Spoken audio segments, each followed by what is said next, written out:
Hello everyone, this is Accelerate Games. I am back with another episode of Let's Play for The Witness, and I'm continuing right where I left off. And this is part 5, and I just got into this room after that hellacious puzzle solving technique. Or, not technique, more like gauntlet I just endured. So we're over here now, and let's see. So, you have to look at a reflection for these. From what I gather. So I think I start up here.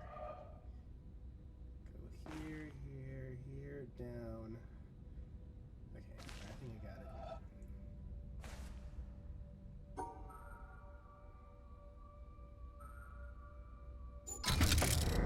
Bingo. Like that. Okay, so now I go here.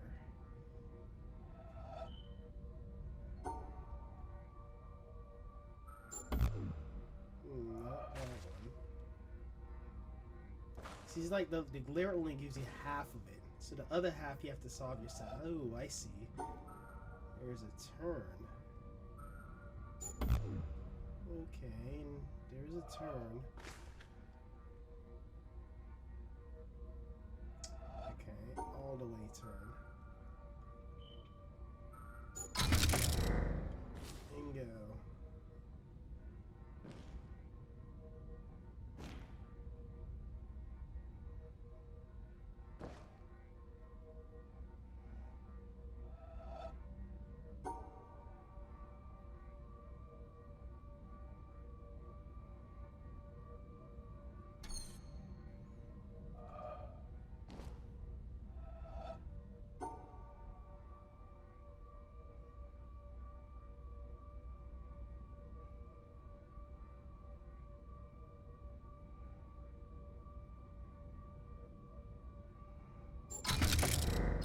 Got it.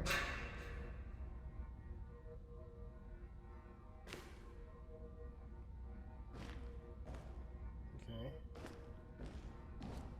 Alright, this one. You look down here.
Something about this seems off.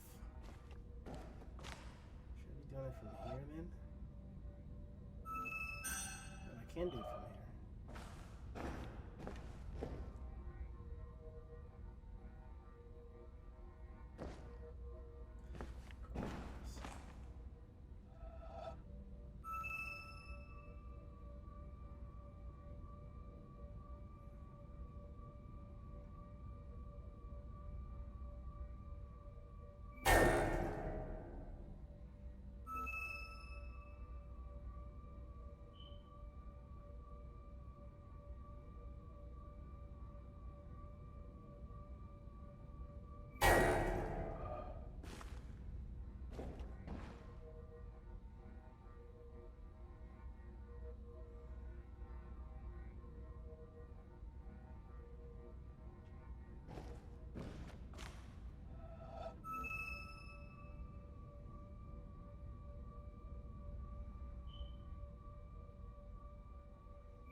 Alright, got it. And then here.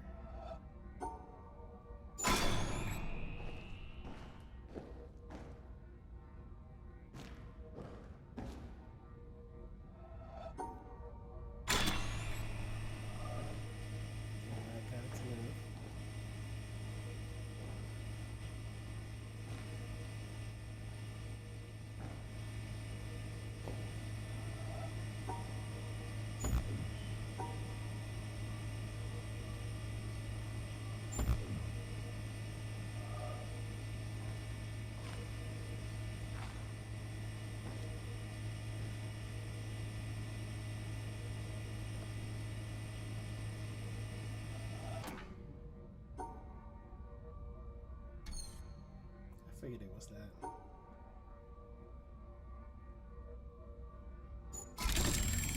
There we go.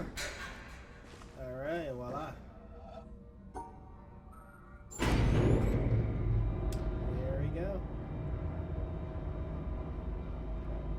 That's definitely challenging. That last one with the glass where I had to go behind it, that took me quite some time.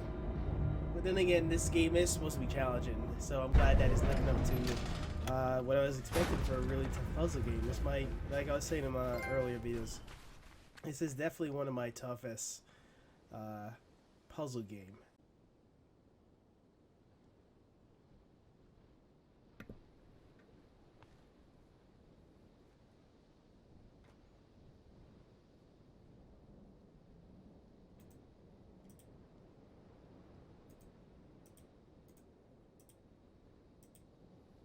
Alright, so let's see. Oh, actually, this is where we just came from. Okay, so I see what happened. So we just got out of the desert, and this laser beam from the desert, the elevator to push us up. So I'm guessing we need to go in this direction right here.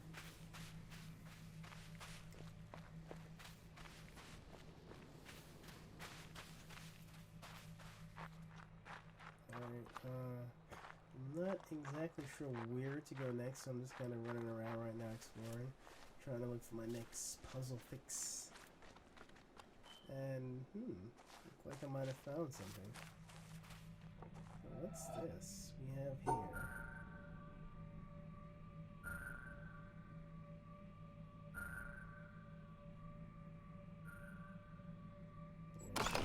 It's easy enough.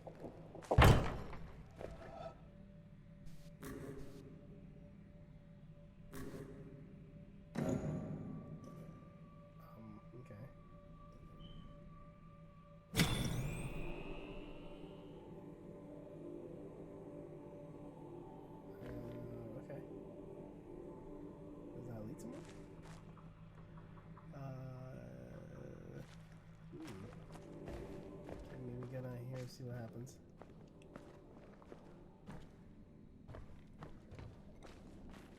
Alright, so I'm going in a tunnel. I don't know what's down here, and the cool thing about this game is that each person's playthrough is unique because you don't have to do these puzzles in order. So, oh, there we go.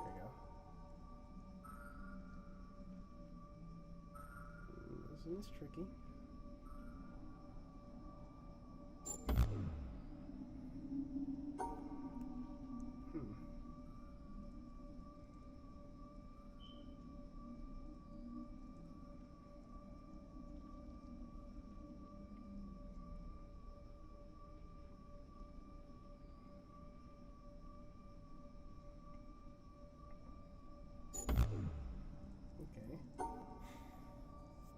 Alright, so I start here.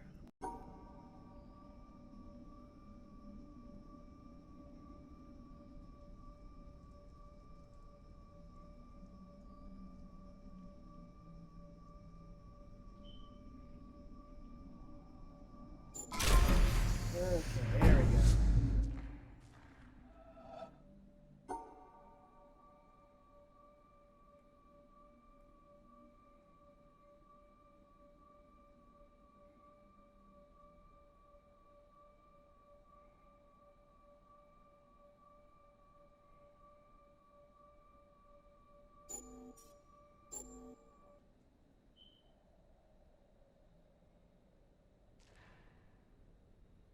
Will that work?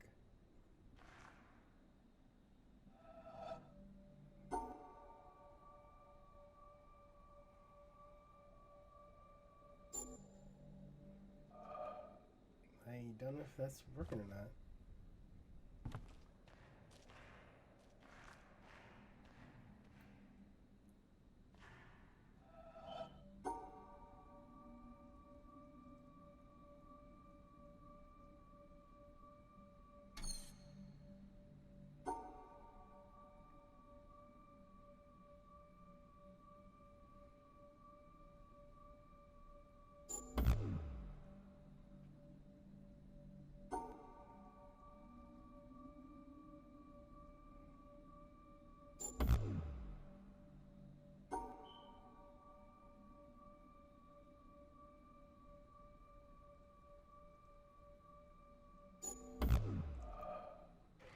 I can't get through there.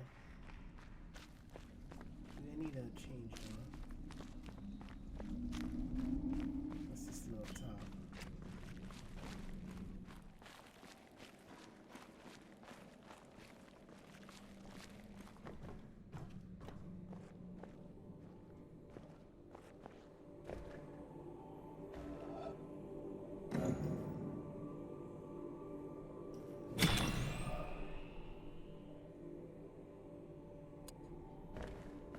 Maybe that fixes something.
Alright, that's what was missing. Let's see what we look like over here. Alright, so I remember seeing this earlier in the video in regards to I think it was my second video, so I'm gonna look at that real quick because this is the only other time I remember seeing something similar. I know I was wondering where I saw this before, and so that's where I'm gonna probably need to look to get the information for this.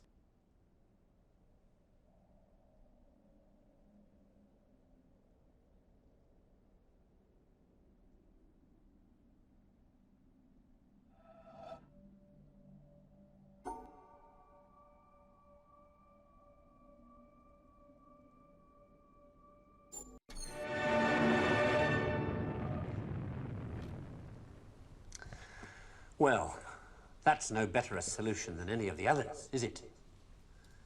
So, in the end, have we learned anything from this look at why the world turned out the way it did that's of any use to us in our future? Something, I think. That the key to why things change is the key to everything. How easy is it for knowledge to spread? And that in the past, the people who made change happen were the people who had that knowledge, whether they were craftsmen or kings. Today, the people who make things change, the people who have that knowledge, are the scientists and the technologists who are the true driving force of humanity. And before you say, what about the Beethovens and the Michelangelos? Let me suggest something with which you may disagree violently. That at best, the products of human emotion, art, philosophy, politics, music, literature, are interpretations of the world that tell you more about the guy who's talking than about the world he's talking about. Second-hand views of the world, made third-hand by your interpretation of them. Things like that, as opposed to this. Know what it is? It's a bunch of amino acids, the stuff that goes to build up a worm or a geranium or you. This stuff's easier to take, isn't it? Understandable. Got people in it. This, scientific knowledge, is hard to take because it removes the reassuring crutches of opinion, ideology, and leaves only what is demonstrably true about the world.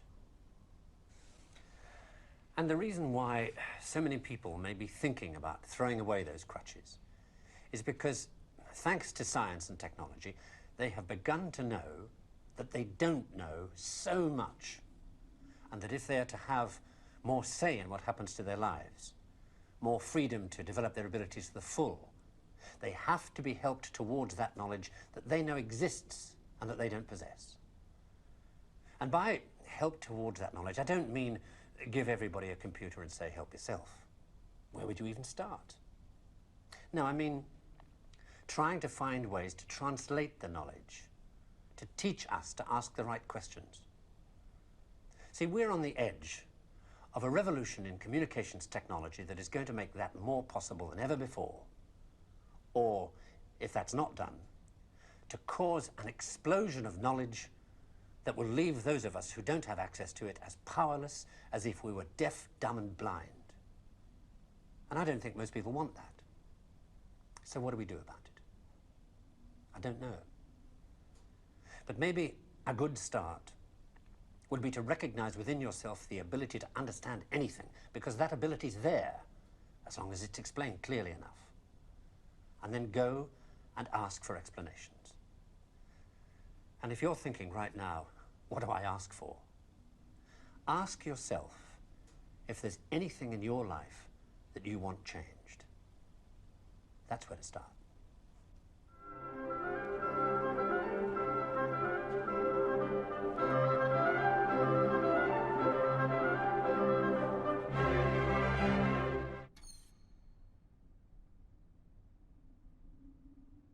Well, that was very interesting. So, in essence, he is. Oh, what is this? He's saying that science is really art, and what we perceive as art is really an interpretation of the person, not an interpretation of the world around us, which is a very profound way to look at it. Because in a lot of ways, that is correct. I mean, artist it really tells you more about that artist, that person, but not the world that they're talking about. So, interesting philosophical approach. And I'm guessing I have to solve this. Oh crap, wait, that's the same thing? Well, that's no better a solution than any of the other. Oh. So, I'm guessing this is like a movie theater where as I discover more of these clues, I can put it in here to play it. I wonder if I could play it before I actually know what it is. Probably not.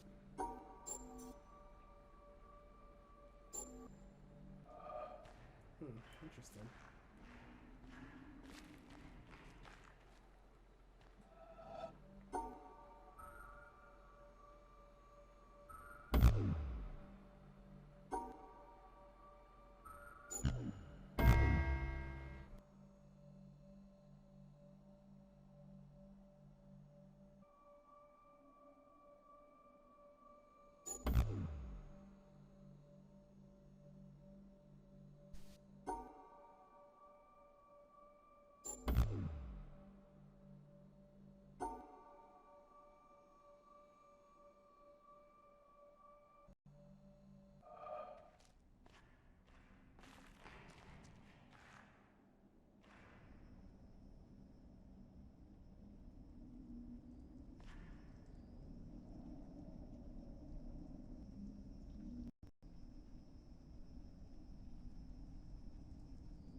Holy shit, I figured it out. Wow, that was fucking ridiculous. It took me so long. And wow, I'm actually ecstatic right now because, wow, I haven't seen any YouTube video that has passed this part yet, so I'm kind of glad to be one of the first to get past this room. But it definitely took a little thinking to really figure out what happened. And what you have to do is you have to look at this door and the first door around here, and then you kind of have to look at this mirror a little bit. I compared them. Like if this door was on the right, then the opposite should be on the left, and then the sign, the this one right here is on the left. So I did the opposite of the right door right here, and then I did right here. I looked and I noticed that both these right here, these two right here, was missing on both doors. So I figured that I'd have to exclude those two and then include the others. And so, wow, definitely kudos to that one. So I'm actually going to end the video right here after such a lengthy process. And thank you guys for watching. Please like, comment, or share, subscribe. And I will see you guys in the next video.